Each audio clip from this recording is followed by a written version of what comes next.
السلام علیکم ورحمت الله وبرکاته. ټکان خپرونه من اولیه لکه څنګه تاسو معلومیه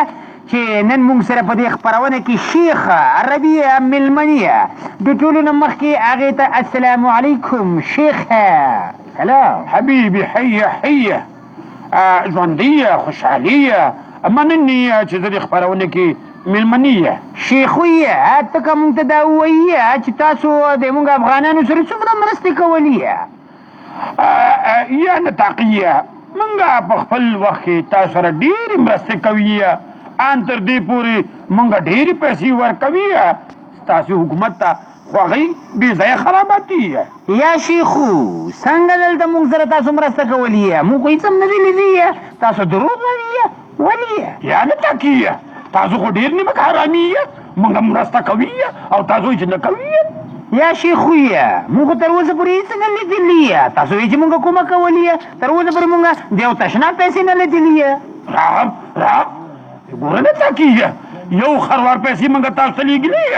موږ ویل چلته تاسو جوړ کړئ شارک کیه تاسو شارکونه جوړ کړل بیا په خپل منځ کې تقسیمي موږ تاسو ته ویلي وو چې دا ټول ورکوي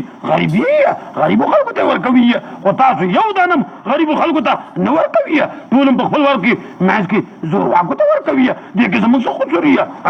یا شیخو موږ تر اوسه پورې هېڅ هم نه لیدلي خو بیا هم د تاسو نه مننیه لیدونکو دا هم خبر شوي دي. شیخو تاسو موږ ته دا ووایي چې همدا اوس فعلا کومه مرسته کوي موږ ډېر غریب یو نطاقیه تاسو سره چې ټوله دنیا مرسته کوي خدای راستي که په تاسو معلومیه تاسو خپل په منځ کې تقسیمیه ټول زه نه پوهېږم ټول فی ساتي دا څنګه خلکو هم د خپو نه غورځوي یقین وکړه که نور زموږ د لاسه هېڅ هم وشي. یا شیخو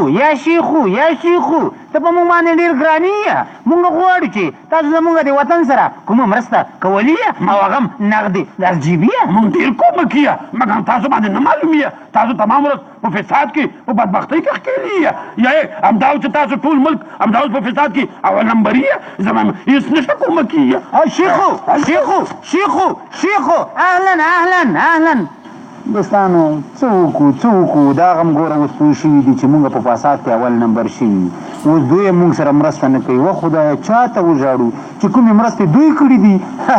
ګرم خو نه و چې هغه په چارواکو په زورواکو باندې ویشلي دي یا خدایه تاسو په مونږ باندې رحم